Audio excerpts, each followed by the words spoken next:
Meus irmãos, quando chegamos a Enoque, que é o descendente de Adão e Eva, através de Sete, ou seja, daquela linhagem que nós vimos na semana anterior, que era a linhagem daqueles que tinham se apegado a Deus, dos filhos de Deus, a Bíblia é muito sucinta, ela não faz maiores ilações a respeito do que aconteceu com Enoque, mas nós sabemos que Enoque andava com Deus e ele simplesmente se foi, sumiu, estava e de repente não estava mais, porque Deus o levou. Logo em seguida nós vamos ver que outro personagem, um pouco depois da narrativa bíblica, Noé, também andava com Deus. Nós lemos isso no capítulo 6, versículo 9, Noé era homem justo e íntegro entre seus contemporâneos, Noé andava com Deus. Duas personagens muito próximas na história, 3 gerações diferentes, dentro da mesma linhagem, andavam com Deus. O Senhor parece que pela primeira vez fez valer aquele ditado popular que nós temos hoje, né? Diga-me com quem andas, te direi quem és. E havia naquele tempo nitidamente um grupo de pessoas que andava com Deus e um grupo de pessoas que não andava com Deus. Nenhuma diferença dos dias de hoje. Como eu já falei para vocês, a humanidade inteira é dividida, mas não é dividida por cor de pele, substrato social, origem de nação, nada disso. É dividida em apenas 2 grandes grupos, os que são de Deus e os que não são de Deus. Porque essa é a realidade que vai se apresentar diante do Senhor naquele último e grande dia. Quem é meu, entre, bendito do meu Pai, vem para o gozo eterno. Quem não é meu, para as trevas exteriores. Apenas esses 2 grupos vão se apresentar diante de Deus. Naquele tempo, a população mundial começou a crescer muito e rapidamente. Vamos nos lembrar que Lameque, o anterior, né? Não esse que aparece aqui, na descendência direta de Sete, mas aquele outro descendente de Caim estreou uma coisa chamada poligamia. E com isso, as pessoas vivendo 900 anos e tendo um monte de mulher, é claro que a coisa proliferou. Então, houve um crescimento populacional muito grande, pelo que nós percebemos aqui, num tempo relativamente curto. E nesse tempo já estavam claramente divididas essas 2 categorias, aqueles que tinham vindo de Sete e os que tinham vindo de Caim. Num dado momento, nós lemos aqui que os filhos de Deus começaram a cometer um impropério diante de Deus e começaram a se aproximar das filhas dos homens. É a primeira notícia que nós temos de julgo desigual. E aberrações aconteceram. Diz aqui que começam a aparecer pessoas muito belicosas, voltadas para a guerra, além de haver aberrações físicas. Gigantes começaram a acontecer, e eu não quero aqui entrar numa discussão que não é minha área, da biologia, para saber por que eles entraram, por que eles aconteceram e entraram na história. Eu não sei dizer. E a Bíblia também não diz. Mas o fato é que foi exatamente quando o texto da Bíblia nos diz que essa confusão estava acontecendo que Deus resolveu dar um basta numa das coisas comuns para aqueles dias, que foi a longevidade. As pessoas viviam muitos anos. E foi quando Deus, o pecado já graçava, aquilo já aborrecia Deus, mas é quando o texto bíblico fala dessa confusão do julgo desigual que ele fala, acabou, sabe? Não vai passar de 120 anos, que já é muita coisa para nós hoje. Mas naquele tempo, cair de 900 para 120, morreu criança. Teve nem graça, nem viveu 120 anos, morreu tão novinho, coitado. Deus então dá um basta na longevidade e entra essa história de Noé logo em seguida, que era um descendente direto, 3 gerações após Enoque. Noé tinha 500 anos. Quando ele teve seus 3 filhos, é o que está escrito aqui, e logo em seguida Deus fala com ele, você vai construir algo inédito. Eu falei nos capítulos anteriores que tem várias primeiras coisas acontecendo. Aqui também é o primeiro registro de um grande barco sendo construído num lugar em que não chovia, num lugar que não tinha água, curso de água natural. É estranho, é uma ordem estranha que Deus dá, mas Noé, que andava com Deus, fez exatamente o que Deus mandou, e essa expressão está aqui na Bíblia também. Por 2 vezes nós vemos o registro de que Noé fez o que Deus tinha mandado. Exatamente porque Deus sabia que Noé andava com ele, Deus que resolve pôr termo a todo ser vivo, a toda criação, por ser justo, Deus diz: mas aquele que anda comigo não vai perecer junto com aqueles que enchem a medida da minha ira por causa do seu pecado. Deus, para preservar o seu justo, para preservar a sua promessa, lá em Gênesis 3,15, ele estabelece que uma família sobreviveria a uma grande hecatombe que estava para acontecer. Ela vai acontecer quase 100 anos depois, porque diz o texto que Moisés tinha 600 anos quando ele entra na arca com os seus familiares e os animais. Pela primeira vez também, Deus faz menção de uma aliança com alguém. Nós sabemos que já havia uma aliança nas entrelinhas estabelecida nos primeiros capítulos. Mas pela primeira vez ele fala: estou fazendo uma aliança com você. E ali começa também uma outra história, porque o povo que tinha se definido como sendo o povo de Deus, agora descendentes de Sete, os filhos de Deus, agora também ganhavam declaradamente da boca do próprio Deus o fator pactual. Quando o dilúvio veio, então, Noé era um pouquinho mais velho, tinha 600 anos, entra com os animais na arca. O nosso objetivo aqui não é trabalhar essas questões da arca, se o bicho cabia, não cabia, isso aí é uma outra história. Vão ver os vídeos do Adalto Lourenço que ele explica melhor do que eu. Mas o fato é que uma coisa é interessante: Deus não mandou Noé sair correndo atrás dos bichos, porque no tempo certo Deus disse: eles virão até você. E o texto é muito claro: no tempo certo, Deus mesmo fez com que os animais viessem e os encaminhou para a arca.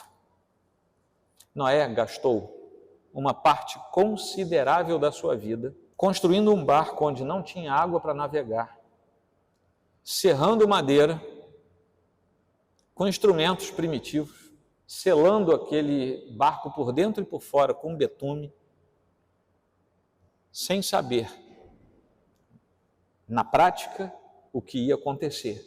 Mas ele sabia pela fé. Hebreus nos confirma isso, que foi pela fé que ele fez tudo aquilo, e por isso ele está na galeria dos heróis da fé. Depois das enchentes, uma chuva aqui no Rio de Janeiro, com 2 horas, a gente alaga a cidade toda. Não é assim? A gente não fica preso por aí com 2 horas de chuva. Choveram 40 dias e 40 noites, sem parar. Se chovesse isso aqui no Rio de Janeiro, a gente nunca mais emergia. Ia ficar para sempre embaixo d'água. Ia virar Atlântida. A gente ia andar de escafandro para chegar em casa. Como nós vimos, Enoque andou com Deus, tataravô de Noé. Deus o levou para si. Noé andou com Deus. E Deus o preservou para si mesmo, juntamente com a sua família. Assim como Deus tinha visto Noé andando com ele, o Senhor também viu que a maldade das pessoas havia se multiplicado na terra e que todo o desígnio do coração delas era continuamente mau. E até hoje é assim. Deus sabe exatamente quem é fiel a Ele, inclusive aqui dentro. Mas Ele também sabe quem é infiel e quem lhe dá as costas, inclusive aqui dentro. Porque é assim, o Senhor nos advertiu que haveria joio e trigo, e na maioria das vezes a gente não descobre quem é quem. É o Senhor quem faz isso. Naqueles dias, nos dias de Noé, as pessoas achavam que nada ia acontecer com elas. Não é igualzinho hoje. Se elas continuassem fazendo tudo o que queriam fazer, estava tudo bem, vivendo a vida loucamente, sem prestar contas a Deus nem a ninguém. Se alguém me pisar, eu mato, como fez Lameque. Está tudo resolvido. Jogo no valão. Mas um dia isso vai acontecer de novo. As pessoas continuarão pensando, como pensavam naquele tempo, que podem afrontar a Deus e fazer pouco caso dele. Continuar fazendo o que bem quiserem, como se nunca fosse acontecer nada, até o dia em que Deus vai dizer: agora bastou, parou. Como Deus disse no tempo de Noé, basta, mas levou 100 anos para ele fechar a porta da arca.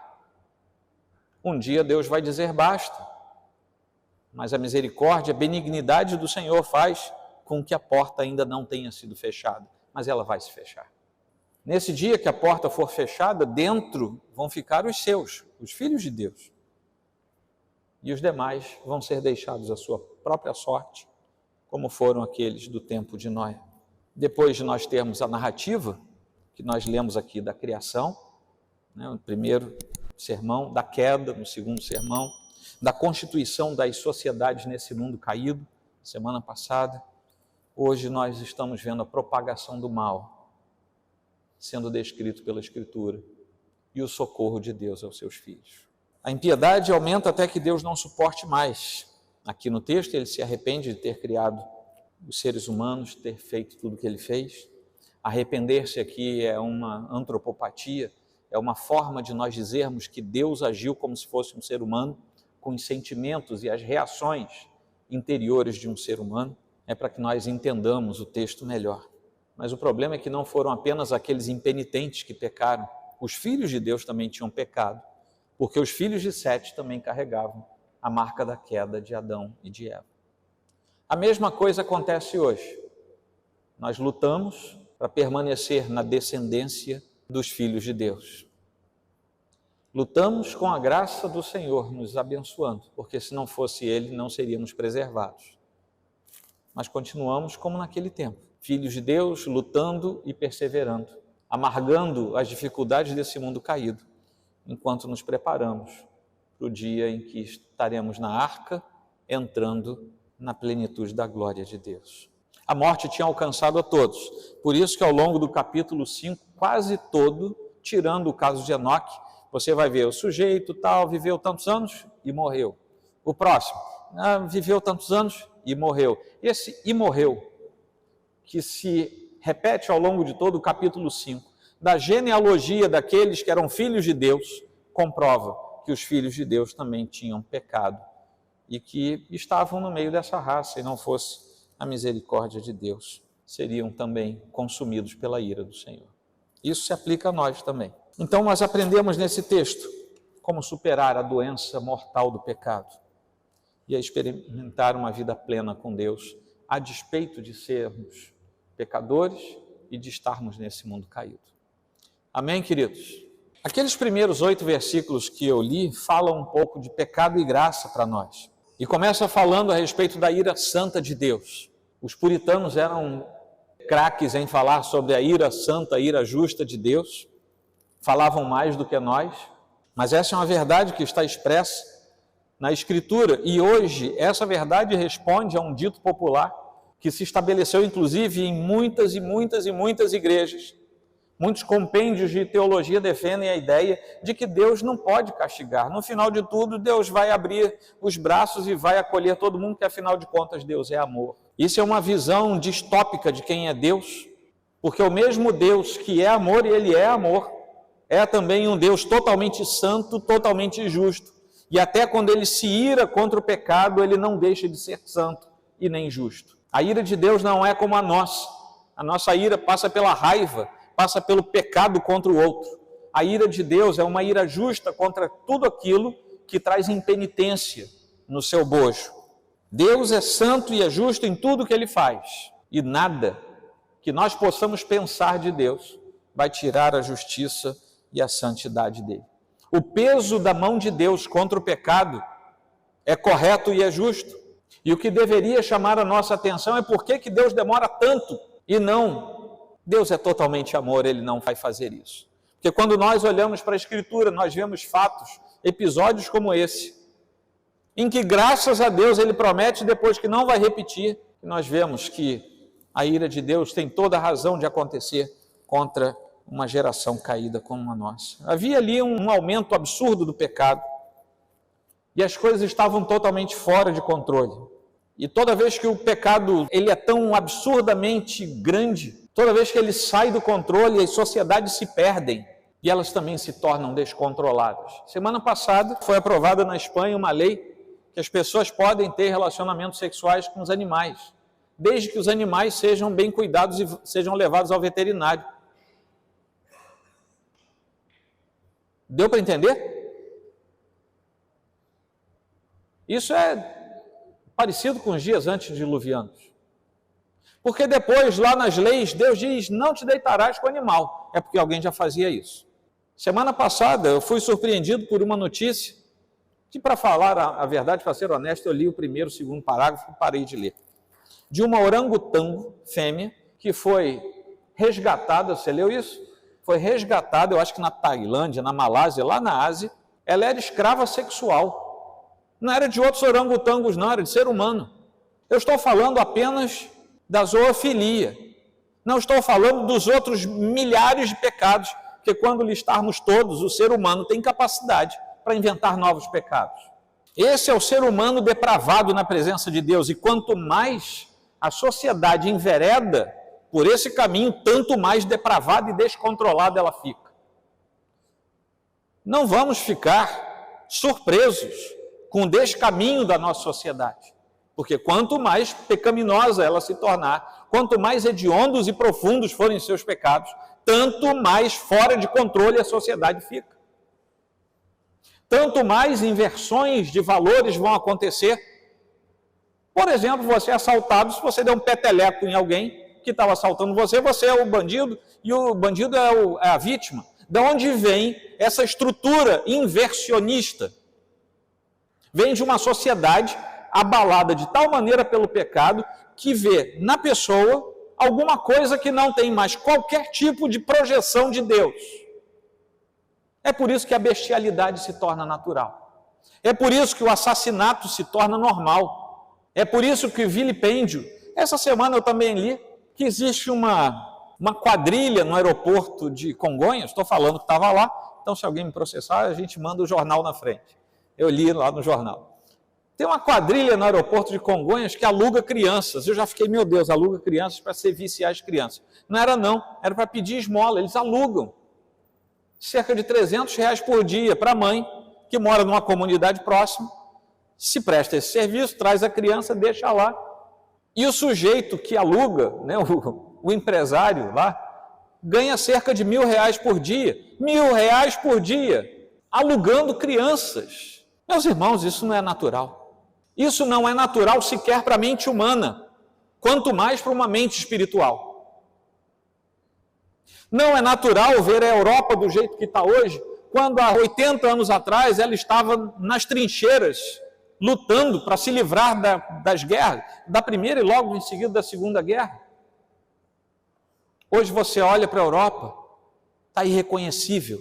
Você não reconhece mais os homens da Europa, não existem mais. Da onde vem isso? Sociedade conturbada por um lamaçal que vem sobre ela e que a torna absolutamente confusa, desordenada por causa do pecado. A total perda de equilíbrio moral. Não existe.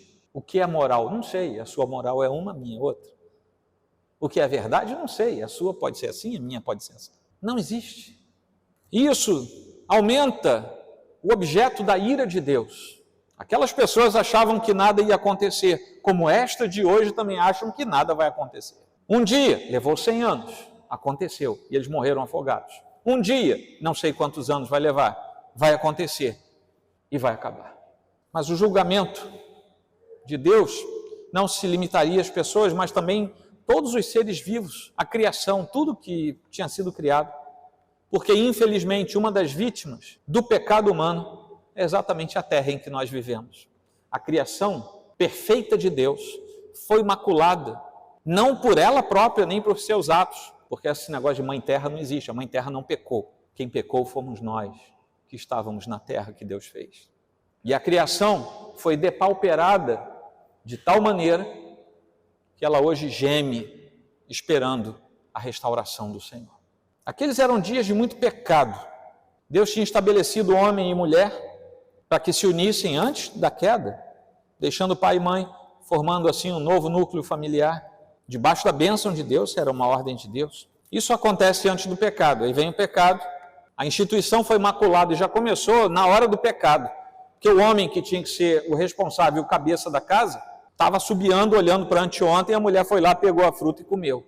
Ali já houve um desencontro no formato familiar. E até hoje, tem um monte de homem que continua assobiando, olhando para o lado e a sua família indo ralo abaixo. Todo mundo copiando Adão. Eva errou porque assumiu um lugar de liderança na sua família que não era o dela, ela tinha outro papel. Então Adão errou, Eva errou. A expressão que veio pela serpente errou, não tinha nada que se meter ali. Foi ouvida como se tivesse uma voz acima da voz do próprio Deus? Deus falou isso? Não, não liga não, isso é outra coisa. E nós já lemos, já sabemos disso porque vimos no primeiro sermão. A coisa degringolou, acabou, foi posto para fora do Éden, do jardim. Aí Lameque depois, eu só estou falando de casamento, Lameque depois, aquele violento, inventa uma coisa, inventei, vou ter mais de uma mulher. Foi o primeiro sujeito a ter mais de uma mulher. Foi um polígamo. Nada diferente do eufemismo que temos hoje para o poliamor. O que é o poliamor? Senão uma ideia brilhante dos últimos tempos para você dizer assim, não sou polígamo, sou poliamor. Então, nessa hipermodernidade, nós não sabemos onde vamos parar. Meus irmãos, eu estou falando de algo que começou, eu não sei há quantos milhões de anos, porque a Bíblia não diz. O pecado já era grande e intenso. A família confusa, destruída, aberrações humanas aparecendo, maldade absoluta, coisas desenfreadas. Aí ali no meio disso tudo, Deus olha lá do céu e diz, mas tem um justo e íntegro. Talvez Deus tenha falado assim, isso é claro que é uma brincadeira, não sei como esse sujeito está lá. Porque no meio dessa desgraça que eu pintei para vocês, tinha Noé, homem justo e íntegro, que achou favor aos olhos do Senhor. E por esse motivo é que ele foi poupado, porque Deus não mudou a sua decisão de destruir todas as coisas, exceto Noé e quem ele carregasse. E assim como o pecado do homem tinha levado à criação, a mácula do pecado, a presença de um justo também fez com que Deus preservasse as matrizes necessárias para um segundo início de tudo. Essa é a tese desse primeiro bloco. Aí nós voltamos lá para o capítulo 5, porque lá nós vamos ver a ideia da fé e da aliança surgindo. Que Enoque aparece como sétimo na descendência de Sete, e nas genealogias da antiguidade isso era um ponto de muito destaque, era muito importante isso. E conforme nós vamos ler lá no finalzinho da Bíblia, na Epístola de Judas, versículos 14 e 15, ele teve um papel muito importante como porta-voz de Deus em seu tempo. Embora a Bíblia não nos diga muita coisa, seja muito discreta quanto a isso, mas falando da enorme pecaminosidade em seus dias, Judas nos diz o seguinte, foi a respeito deles que também profetizou Enoque. Então, Enoque também era profeta. Nós não sabemos muita coisa dele, mas ele era profeta. E o que ele profetizou? Bom, ele era o sétimo depois de Adão, dizendo, profecia dele, eis que o Senhor vem com milhares de seus santos, para exercer juízo contra todos e para convencer todos os ímpios a respeito de todas as obras ímpias que praticaram e a respeito de todas as palavras insolentes que ímpios pecadores proferiram contra ele. Vai chegar um dia em que, assim como aqueles se convenceram de que o dilúvio viria, porque o negócio está subindo, a água está subindo e não para mais, aí começa a pensar, será que Noé estava certo? E sobe na árvore, sobe na pedra, sobe no telhado, e a água não para de subir, todo mundo morreu afogado. Antes de morrerem afogados, todo mundo teve certeza de ter tomado a decisão errada. Vocês já pararam para pensar nisso? A morte não foi instantânea. Todo mundo teve tempo de refletir e dizer, aquele doido do Noé estava certo. E Judas está dizendo, vai chegar um tempo, com base na profecia de Enoque, daqueles tempos, 3 gerações antes de Noé, ele já profetizava, vai chegar um tempo em que o próprio Deus vai fazer com que todas as pessoas realmente tenham certeza de que era Deus e que a sua palavra era totalmente verdadeira.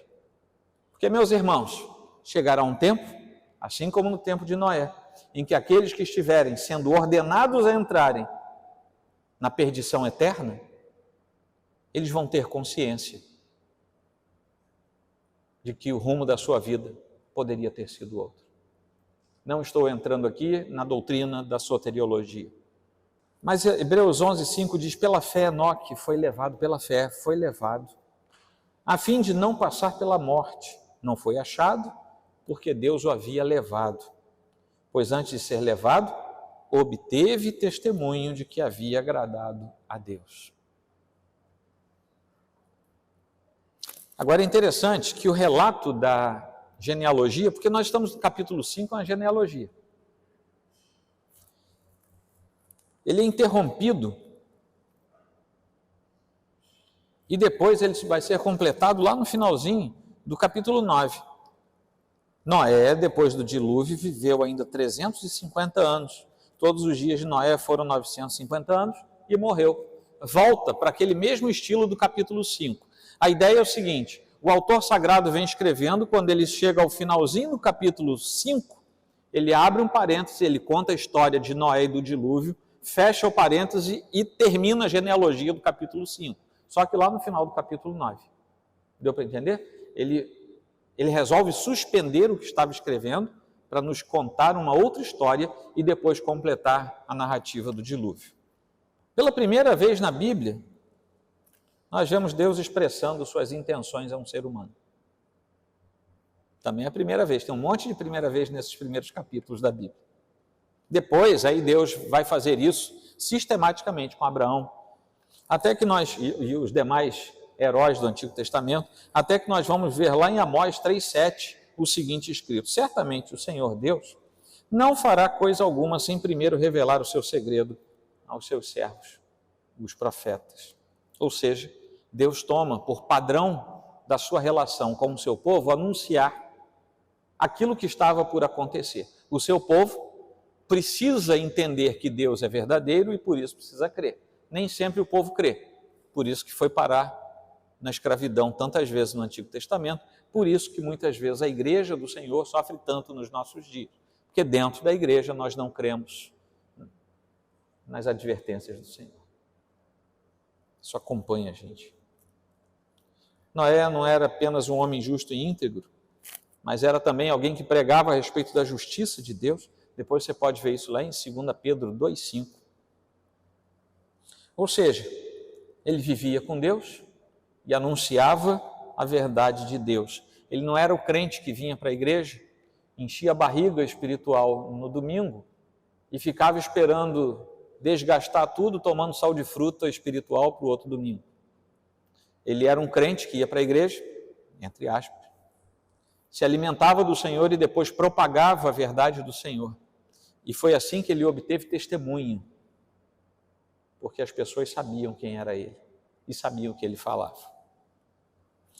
Mas naqueles dias, nós também podemos entender que o mundo não fez caso algum, nem a Enoque primeiro e nem a Noé depois. O próprio Senhor Jesus nos diz alguma coisa a respeito disso lá em Mateus 24, 37 a 39. Assim como foi nos dias de Noé, assim será também a vinda do Filho do Homem. Jesus começa a se comparar com o que aconteceu lá. Pois assim como nos dias anteriores ao dilúvio, comiam e bebiam, casavam e davam-se em casamento, até o dia em que Noé entrou na arca, e não perceberam, até que veio o dilúvio e os levou a todos. Assim será também a vinda do Filho do Homem. Então a própria Escritura estabelece uma relação direta, tipológica, entre aquilo que aconteceu no dilúvio e o final dos tempos, entre o tempo de preparo e pregação e o tempo da igreja pregando a palavra de Deus, o tempo que vai cessar e o tempo que vai cessar, alguns sendo salvos e outros perecendo, alguns serão salvos e outros perecerão pela eternidade. A própria Escritura estabelece uma relação tipológica bastante intensa ali. Mas o Senhor é justo e fiel. E Deus é plenamente fiel aos seus filhos, porque toda a relação entre Deus e os salvos se baseia na palavra que Deus empenhou sobre si mesmo. Deus não promete, não faz promessas, nem juramentos com base em nada, porque nada pode ser superior, nada pode ser aval para aquilo que Deus faz, fala, pretende, a não ser Ele próprio. E Deus cumpre a sua promessa pactual porque Ele é totalmente verdadeiro e jamais falha em qualquer das suas promessas. Nenhuma delas naufragou, nenhuma delas haverá de naufragar. Então, ao olhar para um mundo pervertido e caído, o que Deus fez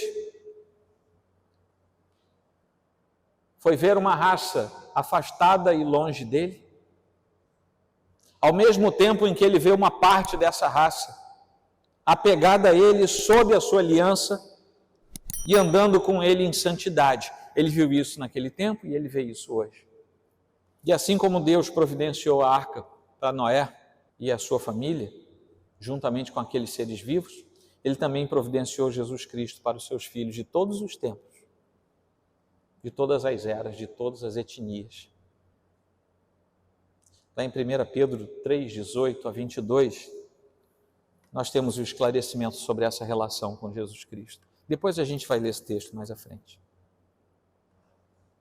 E finalmente, quando chegamos ao capítulo 7, nós já estamos no dilúvio, propriamente dito. E é curioso, porque o mesmo dilúvio que mata os impenitentes também transporta a arca que salva os filhos de Deus.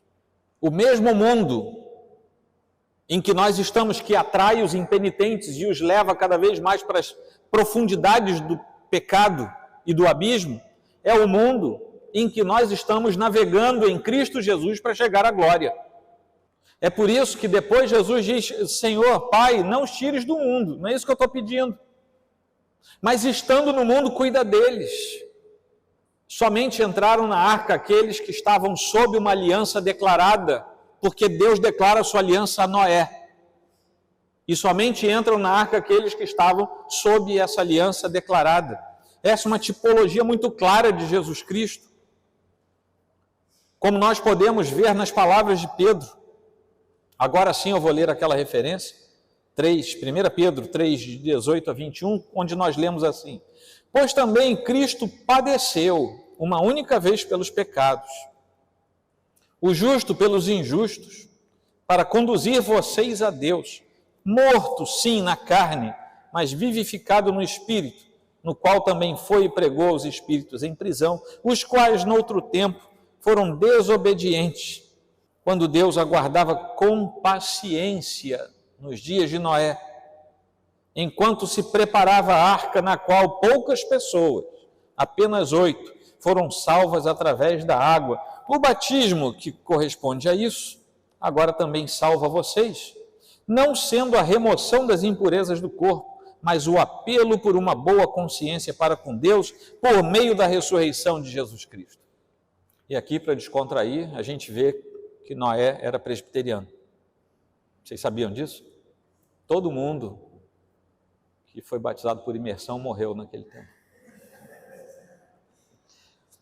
Aquele dilúvio durou 40 dias e 40 noites. Esse número não é místico. Eu resolvi falar isso aqui porque de vez em quando a gente ouve alguém falando: eu vou para o monte 40 dias. Um irmão, creio que seja irmão, do continente africano, um pastor de uma igreja, cujo nome eu não sei, há coisa de uns 10 dias morreu, seu 28º dia de jejum absoluto. Perdeu toda a resistência e não conseguiram mais reanimá-lo, levaram para o hospital e não conseguiram mais reanimá-lo. O número 40 na Bíblia não é um número místico, mas ele geralmente está presente na Bíblia para representar um tempo de dedicação total, um começo, até um recomeço de alguma coisa, como em alguns exemplos que eu procurei aqui. Por exemplo, Isaac e Esaú se casam com suas esposas, cada um quando tinha 40 anos. Moisés fica no monte por 40 dias. 40. Os espias de Israel ficam na terra por 40 dias. Aí voltam incrédulos e o povo passa 40 anos no deserto, por causa dos 40 dias de incredulidade. Elias leva 40 dias e 40 noites para voltar ao monte Sinai. Jesus Cristo jejua por 40 dias no deserto, enquanto é tentado pelo diabo. E o Cristo ressurreto aparece a seus discípulos por 40 dias antes de sua ascensão.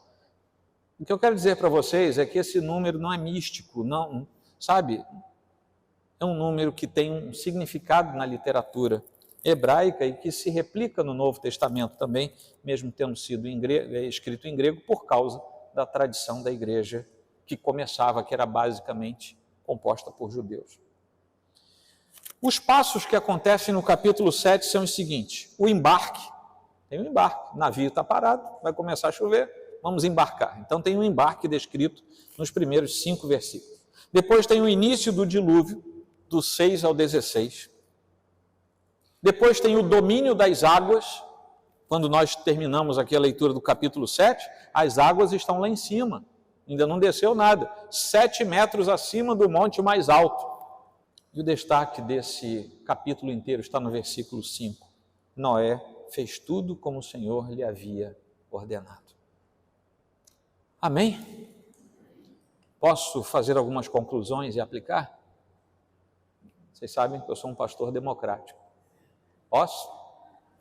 Vamos falar um pouquinho sobre o fim de tudo e a ressurreição dos filhos de Deus. Que é o tema central desta narrativa, que acabamos de ler e sobre ela refletir, não é Noé e não é o dilúvio, eles são personagens de uma história. Essa história serve para nos ensinar alguma coisa. E o que Deus quer nos ensinar aqui é que aquilo que Deus faz em sua aliança é perfeito. E é isso que nós devemos perseguir, a aliança de Deus e os seus efeitos sobre nós. Nós vimos a aniquilação dos filhos dos homens e vimos também a preservação dos filhos de Deus. A semente da mulher foi preservada em meio à destruição do dilúvio, para poder chegar a uma terra renovada depois, é o recomeço, prefigurando a destruição futura e a renovação final da criação, que servirá aos propósitos eternos de Deus. E isso inclui a terra, onde nós estamos. Toda a criação geme. Quando a gente fala de toda a criação, é a terra que a gente vê e é o cosmo que o Marçal fica estudando. Ele tem que observar. Aquilo que ele observa é criação de Deus. E quando Deus diz que a criação geme, é toda a criação. Obviamente, nós não sabemos a contundência final dessa expressão. Mas é toda a criação gemendo, porque toda ela foi maculada pelo nosso pecado.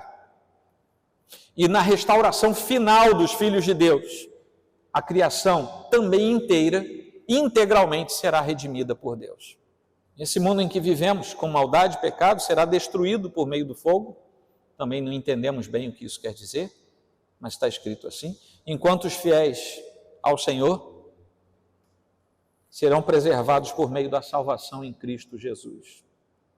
A coisa está pegando fogo, não sei como vai ser, para falar a verdade, nem tenho tanta curiosidade assim para saber, mas o que eu preciso saber é que, diante de tudo isso, eu preciso estar dentro da arca, porque é ali que eu serei salvo.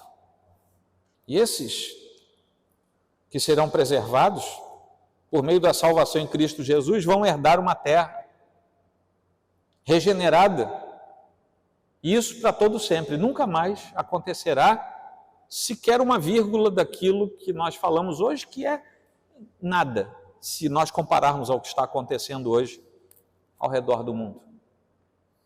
Hoje pela manhã eu abri tem um site aí que faz uma mensuração de algumas coisas.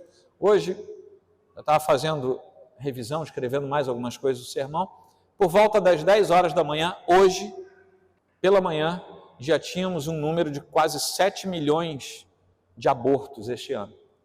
7 milhões. População de Portugal tem pouco mais do que isso. Deve ter uns 8 milhões e meio. Dinamarca tem 5 milhões de habitantes. Vocês imaginem o resto. Nós temos várias referências bíblicas para confirmar isso que vai acontecer com a criação. Em meio a tudo isso, os santos têm um destino. A família dos eleitos de Deus, e sobre isso, se você precisar saber um pouco mais, leia Efésios, capítulo 1. Essa família dos eleitos passou toda a história da redenção, desde a queda até hoje, e assim vai até o final dos tempos, navegando em meio a um oceano turbulento de morte e de tentação, de fraudes e corrupções, de malignidades e atrocidades que nem imaginamos. E nós estamos navegando sobre esse oceano. É como se os filhos de Deus fossem os únicos seres humanos vivos em meio a uma geração de zumbis. Se nós olharmos o homem natural caído, ele é um morto-vivo. Não é à toa que a Escritura diz que nós estávamos mortos em nossos delitos e pecados quando o Senhor nos deu vida. Senão a gente nem conseguiria entender, ouvir e aceitar aquilo que Deus estava nos dando. Morto não escuta nada. Isso nos faz pensar em Isaías, capítulo 26, versículo 19 até o 21. Depois você pode ler, esse texto é contundente. Fala sobre isso, sobre esse estado em que nós vivemos. O relato do dilúvio, meus irmãos, nos garante que ao final de tudo, os impenitentes serão para sempre afastados, que os legítimos filhos de Deus serão vitoriosos. O mundo acha que é o contrário. O mundo achava que Noé era doido. O mundo acha que nós somos loucos. A Bíblia nos adverte. Deus também é gracioso. Num tempo em que existia tanta coisa difícil acontecendo, Deus manda Noé entrar na arca, que é o mesmo convite que Jesus está fazendo hoje. Lá em Mateus 11, 28 a 30, diz assim: esse é o convite de Jesus para a gente entrar na arca. Venham a mim todos vocês que estão cansados e sobrecarregados, e eu os aliviarei. Tomem sobre vocês o meu jugo e aprendam de mim, porque sou manso e humilde de coração. E vocês acharão descanso para a sua alma, porque o meu jugo é suave e o meu fardo é leve. Falando para nós aqui nesta noite, talvez hoje você esteja sem saber o que fazer. Quem sabe você está mergulhado em pecados que o afastam de Deus. Quem sabe você está aqui buscando refúgio, aquele refúgio que Deus preparou para todo aquele que o busca de coração. Para todos esses, o convite de Jesus está valendo. Venham a mim todos vocês que estão cansados e sobrecarregados, e eu vou aliviar vocês. Meus irmãos, nós precisamos nos lembrar que mesmo em meio às aflições, nós podemos contar com a salvação do nosso Deus.